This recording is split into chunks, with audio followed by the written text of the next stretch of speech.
Struggling to earn 3 stars at Town Hall 17? Well, these are the 5 best attack strategies you can use after the June update to 3-star any base.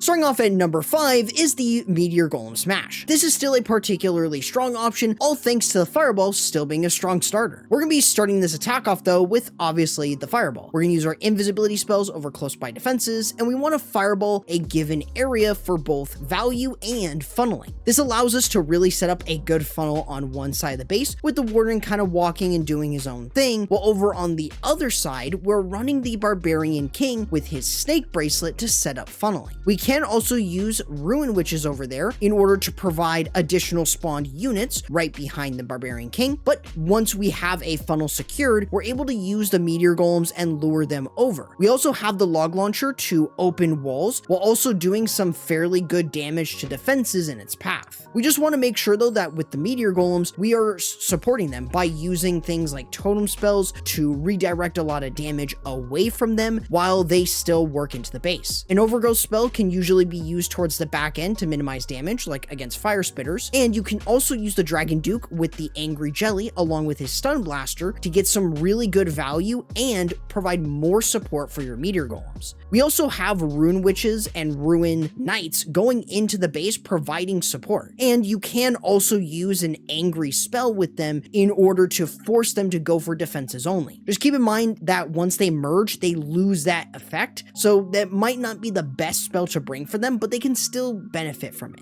Otherwise, you just want to make sure that you are getting the most out of this, and overall, you should be able to quickly move through the base like it's nothing. Meteor Golems have a lot of HP, and so long as you're able to protect the healers mostly, and also just get through a large chunk and keep them all protected, you'll be able to 3-star more often than not.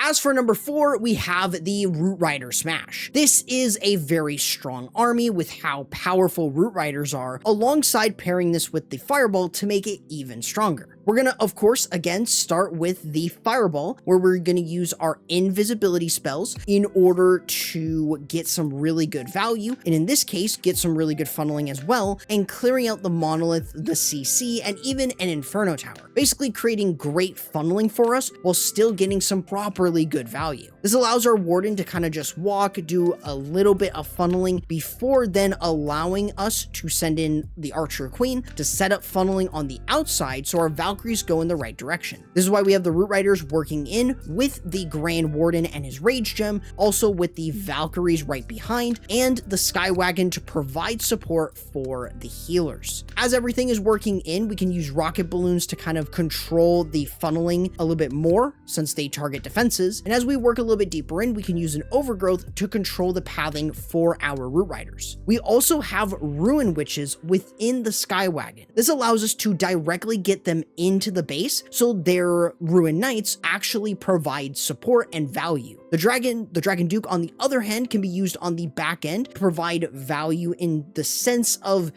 being able to stun defenses with a Stun Blaster. We also have the Frostflake being used on the Royal Champion. Since we had no need for damage, we could use the Frostflake to freeze up defenses and allow us to get through quite comfortably. As for your other spells like Freeze, you can use those over splash damage defenses to just allow you to get through. And you can kind of see why the Ruin Knights and the Ruin Witches inside the base are a lot more of a presence than using them on the outside. This is my preferred method of using the new Ruin Witch, as it just allows you to get a lot more of the base, and it allows them to be properly in the attack than just kind of on the outside doing nothing. As for number 3, we have the Super Bowler Smash. These guys are particularly strong still, especially with the Heroic Torch, and compare extremely well with the Dragon Duke Charge. So we're going to start off mainly with the Dragon Duke Charge, as this allows us to set up great funneling. In this case, we're using our invisibility spells every 10 seconds. This is going to get us the most amount of buildings down and allow us to create good funneling in the process. Just make sure though that you are double cycling your invisibility spells, especially if you're near something like the CC or the Monolith. And otherwise, you just want to make sure that you are getting the most out of your charge and while setting up proper funneling. Otherwise, this is going to allow us to cut off one side of the base, maybe have the Dragon Duke still going along strong and setting up funneling over on the other side, clearing out other defenses in the process, but we are going to use our Super Bowlers in order to set up the actual smash portion. This is where we can use the Archer Queen in order to set up funneling for this push, where a baby dragon can also be used to support, but we have the healers, the Grand Warden, a few balloons, and the Sky Wagon to start working in. Again, you do not have to take the Ruin Witches if you don't want to, especially since they're not really going to do too much on the outside, but as you work a little bit deeper into the base, this is where we can then use our Eternal Tome and Heroic Torch to get everything in. The Archer Queen has her ability, and you can use that to clear out more buildings more reliably, and with the Barbarian King, we have him with the Stick Horse and Giant Gauntlet. Normally though, I would recommend using this over on the opposite side of where the Super Bowlers are, so you can get better value from them, but you also have the Angry Spell. This is where you can then use that to force the Super Bowlers to mainly target defenses and allow them to not go onto the outside of the base, especially when there are still defenses left over from Overgrowth, and you can reach them. Otherwise, this is a very powerful option, and so long as you have the help of the Heroic Torch, you'll be able to 3-star more often than not.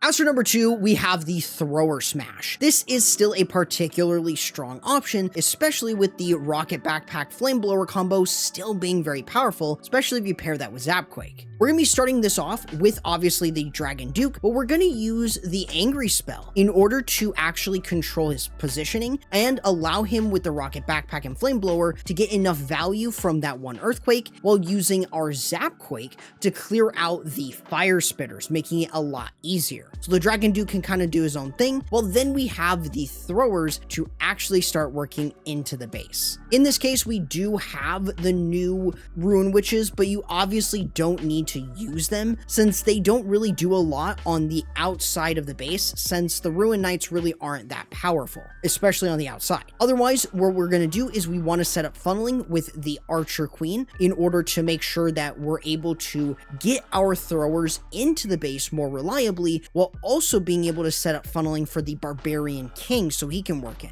We're also going to use the Log Launcher to open the base up while dealing with buildings and defenses, but making sure to get those Throwers a little bit deeper into the base, where we can use an Earthquake spell to reduce the amount, or to reduce the wall HP, allowing for the Log Launcher to get through more reliably. Otherwise, with the Barbarian King, with his Giant Gauntlet and Stick Horse, we're able to set up additional funneling down the stretch, allowing the Throwers to have a lot better pathing as they work around, and the Barbarian King is just able to do his own thing. Otherwise, as we continue to work around, we can use the Angry Spell to force everything there, the Throwers and obviously the Ruin Knights, in order to help get through walls and the back end of the base. This allows us to use any of our other support spells like the Free Spell in order to minimize a lot of damage, and more often than not, the Throwers will be able to quickly take advantage of the new spell and very easily get through and clear enough value. Otherwise, you don't have to use the new spell if you don't want to. You don't even have to use the new troop in the CC, but it definitely does help quite a bit in getting some proper value, as it allows you to have more troops in the base along with your Throwers.